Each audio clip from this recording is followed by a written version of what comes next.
Good morning, Mr. Bio. You speak English, right? Yes. Okay. Shh. All right, Mr. Bio, you're charged initially as of, it looks like November 7th, you picked up an assault of a family member. I see now that you've picked up a new case. As of November 30th, you've picked up a violation of a bond condition or protective order. I don't know which it is. All I know is that you picked up a violation case. You're facing now another year in jail and or a $4,000 fine. I haven't done probable cause. Hold on a second, did you catch that moment? Judge Fleischer just made a bold call by choosing not to revoke bail. Why? Because the prosecution couldn't present even a shred of probable cause. That's not just a technicality, that's a clear legal checkpoint that they failed to meet. In plain terms, the state didn't bring enough evidence to justify keeping the defendant behind bars, and the judge wasn't willing to let that slide. It's more than a procedural win for the defense, it's the law holding firm. And now here's the real question, was Judge Fleischer upholding fairness like he should? Or was that a bit too lenient on the prosecution's shortcomings? Let us know what you think. You have the right to remain silent. Anything you say can or will be used against you. You have the right to have an attorney present if you cannot afford one. Sir. Officers were dispatched to a residence in Harris County, Texas in response to a disturbance. The complainant stated that he was locked out of his residence by his ex-wife's new boyfriend. Complainant went to the residence because his ex-wife had called them and stated that she was going to work. When the complainant asked who would be watching their children, the ex-wife said a friend.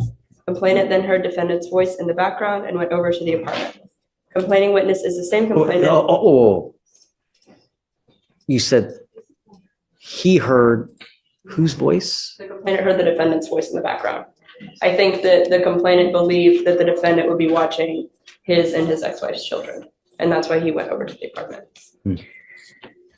Complainant is the same complainant from a pending AFM, and the apartment address where the defendant was staying is listed on a signed order of protection. How bad of an assault were we talking in the original case? What happened is I think it was punching in the face with a closed fist. once, twice, thrice? 2 to 3 times, it looks like, Judge. Okay. And I can give some excellent background on that I think they're also still working through. On the assault case, we issued a protective order, I would imagine. Yes, and I've got a copy of that, Judge, if you need to And see. we ordered him, did we order him not to have contact with this person? Yes, but that's not the basis of the new charge. And so if we delve into the state's filed information, which is also the basis of the allegation that he violated, well, imagine you're hearing both kind of in conjunction, the new charge PC, but also considering the questions of bail with respect to the first charge as well. Of course. What's been alleged in the new information is that Mr. Bio went to the residence of the CW, Mr. McWilliams. As of the date when we first appeared in court, the representation was made by both Mr. McWilliams, and then today the representation was made by the ex-wife of Mr. McWilliams, who is the dating partner of Mr. Bio.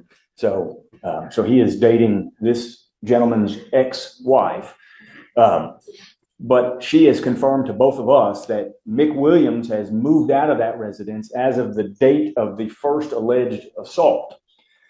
And McWilliams has told them that. They have been unable to reach McWilliams as of recently.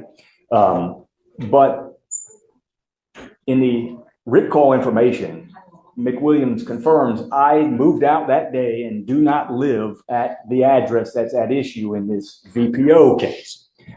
If you look at the filed information in that VPO case, it's a necessary ingredient of that allegation that McWilliams lived at that address.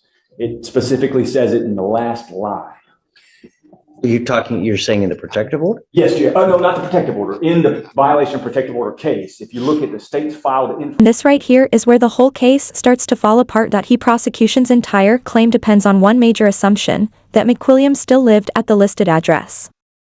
But here's the twist, both McWilliam and his ex-wife have made it clear that he no longer resides there. So how can someone be accused of violating a no contact or protective order by going to a place that isn't legally or currently associated with the other party anymore?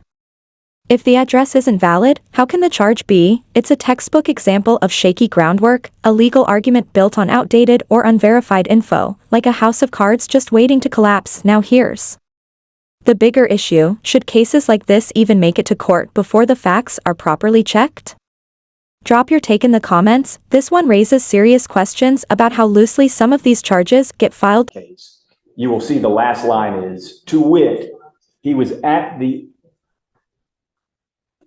complainant's residence, but Mr. McWilliams doesn't actually live there. He moved out. Actually, was not on the lease. He's still not supposed to have contact with this person. Well, he's not. He didn't have contact with him. What happens is he's at a place that is not McWilliams' address, and then McWilliams, angry that he's there, still wanting to control his ex-wife, comes over there and busts the windows. And so that is What's the window of his ex-wife's house where Mr. Biles. what's the ex-wife's name? Shannon.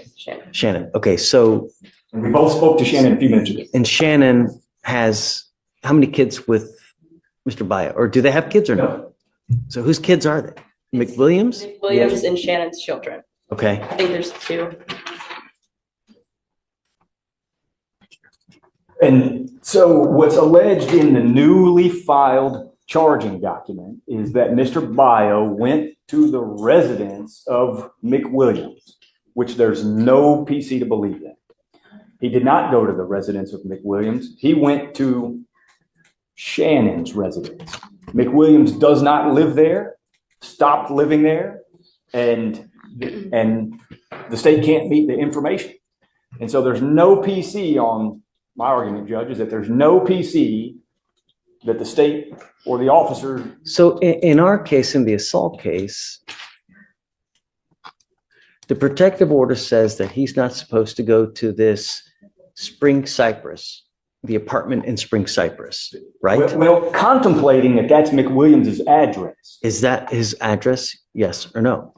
That is no longer his address, Judge. Okay. When that was filed, I imagine that was the original apartment, but on the Because a lot of day, times they never updated. They just put the original apartment where it happened at, and they always assume that it's this, just. so that's no longer the address. Mr. McWilliams moved out of that address on the day of the incident, and he told me he moved out. I believe that Shannon is the only name on the lease. For the violation case, where is he alleged to have gone to? He went to the address that's listed in the original MOA. So he went to the Spring. Spring Cypress. Right. That's right. Okay. And But what he's saying is that this person no longer lives there. well, that's what McWilliams told the state. And that's what Shannon has told both the state and myself. And that is what our full understanding is. Now, I know that address is listed in the protective order, but what's contemplated by the protective order is don't go to a place where McWilliams lives. And McWilliams is not living at the Spring Cypress. The problem is that we also have this address there because he could always go back. Well, He may not live there. Maybe he lives there partially. Maybe he comes and goes. but what So told us was he was he is kicked out. also as a preventative measure so that we don't want you to actually or accidentally bump into this person. And that's why we have this there, is that he did live there at one time. Perhaps he may go back. He left an article of clothing. He left pizza there, or whatever it may be. Well, what's really happening is he wants to go back and continue harassing his ex-wife. And that is what Shannon has represented, I think, to both of them. I wasn't privy to their phone call. Certainly what was represented to me. And What do you want? well, I want no PC to be found on the violation of protective order charge because an element of that offense that's been alleged is that Mr. Bio went to the residence of McWilliams. McWilliams does not live there. It's not his residence. So there's no PC to believe that that element is met. What do you think? Judge, I don't know on this matter. I gotta think it's expressed in the order. In the order is that address was PC, but the actual information. I will say, Judge, in the charging instrument, the defendant it does say, he's not allowed to intentionally or knowingly go to a place specifically described in the order. The address in the order, that's where he was staying. But in terms of But the address in the order, who was staying the defendant was staying at the address in the order. in this In the protective original order? Moab, Spring Cypress. Okay. Yes, the defendant was staying there. But I will say in terms of PC, I'm going to defer to the court on this matter. And may I just read that little blurb of the information that I think is important for the court to hear? May I take a cheat and steal y'all's computer? Go ahead. So, Do we still have a problem with him trying to communicate though? With no, he the- didn't want to have any communication. This gentleman comes over to the place and starts busting the windows. I will say the complainant came to the place where the defendant was staying. Like he initiated the contact in the situation. And what's alleged is, and it's the last clause, maybe two clauses, it says a place specifically described in the order, to wit, the residence of a protected individual, namely Mark, and it should say Mick Williams, but it says Mark Williams. So it's in order to meet this charging document, it would have to be that gentleman's residence, and he does not reside there, as by his own representation to the state.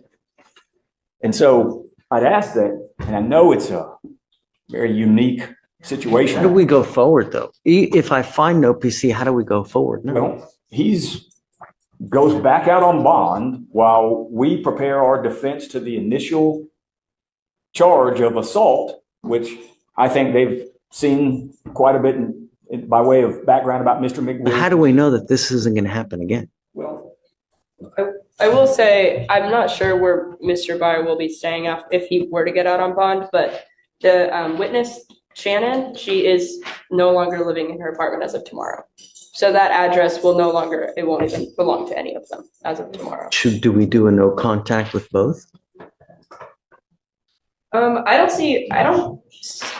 We would do no contact with the witness, with Shannon. With Shannon? But I would ask no contact with Mr. McWilliams. and You are now in a relationship with Shannon, right? that's right, Judge. Just listen. But yes, So I've instructed him, just let me answer for him, Judge. But he is in a relationship with Shannon. That's right.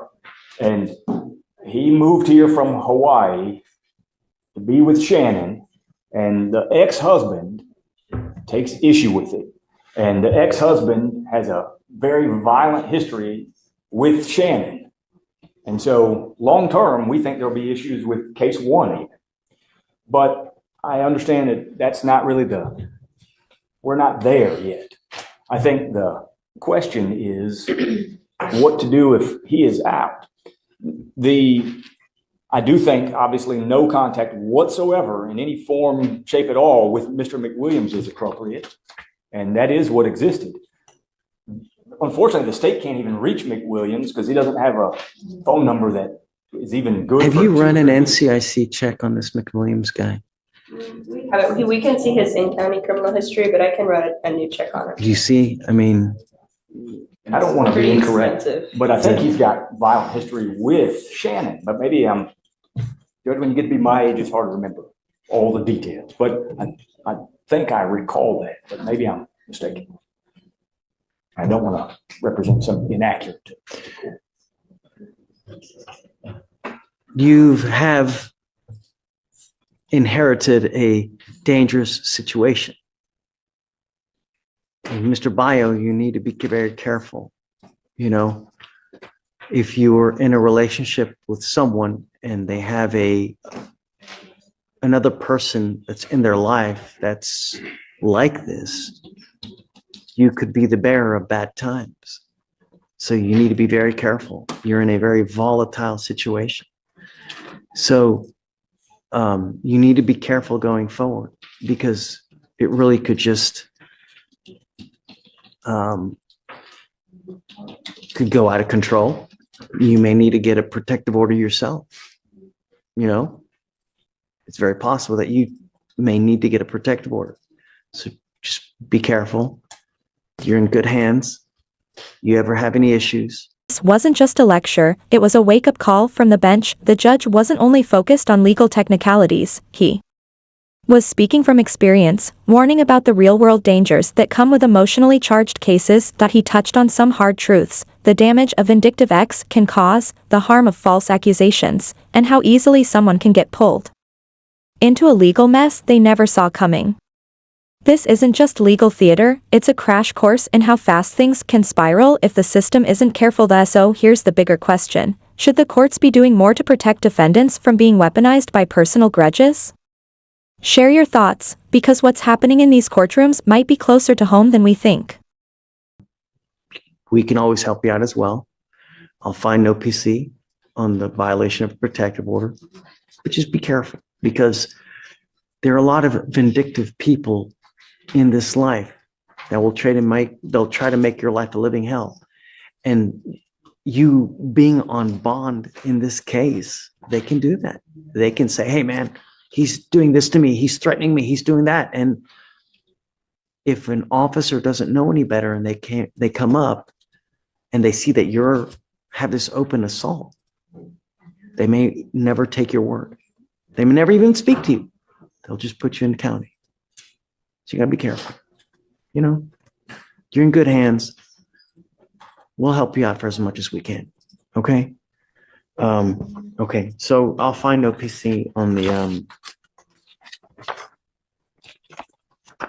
And I think, Judge, on the violation case. And I'm not going to revoke your bond on the original assault case, Mr. Bio, but you gotta be careful, man. You know? And Judge, I think you should also have him give his updated address to pretrial would be appropriate as well. Okay.